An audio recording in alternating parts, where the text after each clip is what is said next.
కుటుంబంలో 4 చనిపోయినారు.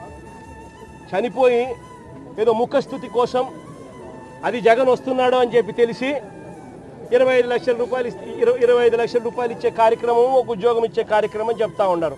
25 లక్షల లెక్కన ఎక్స్గ్రేషియా రాష్ట్ర ప్రభుత్వం నుంచి దేవాదాయ శాఖకి ఆదేశాలు ఇచ్చారు. చనిపోయినటువంటి వ్యక్తుల్ని ఆ కుటుంబాలకు తెచ్చి ఇవ్వలేము, కానీ కొంతైనా ఈ ప్రభుత్వం వాళ్ళకి తోడుగా ఉండాలి అని చెప్పి గౌరవ ముఖ్యమంత్రి గారు తీసుకున్న నిర్ణయం 25 లక్షల రూపాయలు చనిపోయిన వ్యక్తుల పేరిట ఆ కుటుంబానికి ఇవ్వాలి.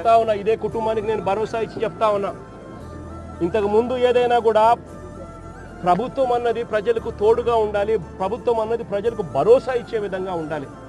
ప్రభుత్వం తప్పిదం వల్ల ఎక్కడైనా కానీ ఎక్కడైనా మనుషులు చనిపోయిన ఘటన ఎక్కడైనా జరిగితే అది ప్రభుత్వం తప్పిదం వల్ల, అంటే మనం ప్రభుత్వంలో ఉన్నప్పుడు జరిగిన తప్పు వల్ల జరిగితే దానికి పశ్చాత్తాపం ఉండాలి.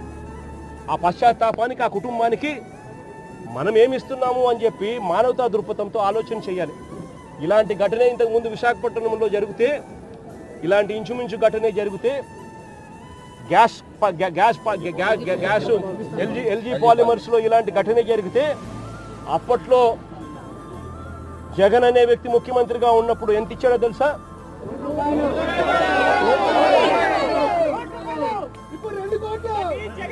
జగన్ అనే వ్యక్తి ₹1 కోటి ఒక్కొక్కరికి ఇచ్చి ఆ కుటుంబాలను ఆదుకున్నారు. ఇప్పుడు ప్రభుత్వం తప్పిదం వల్ల, ప్రభుత్వం చేసిన తప్పిదం వల్ల ఈ ఘటన జరిగితే అసలు ఆ కుటుంబానికి నువ్వేం చేస్తా ఉన్నావు అని చంద్రబాబు నాయుడు గారిని అడుగుతా ఉన్నా. ఒకటే చెప్తా ఉన్నా, వీళ్ళు ఇచ్చినా ఈకపోయినా కానీ చనిపోయిన ఈ కుటుంబాలకు గుర్తు పెట్టుకొని మళ్ళీ మేము అధికారంలోకి వచ్చిన తర్వాత ఈ కుటుంబాలకు ఆ ₹1 కోటి బ్యాలెన్స్ వీళ్ళు ఇచ్చినారు. మిగిలిన బ్యాలెన్స్ డబ్బు మనం ప్రభుత్వం వచ్చిన తర్వాత నేను స్వయంగా ఇప్పిస్తానని చెప్పి కూడా చెప్తా ఉన్నా.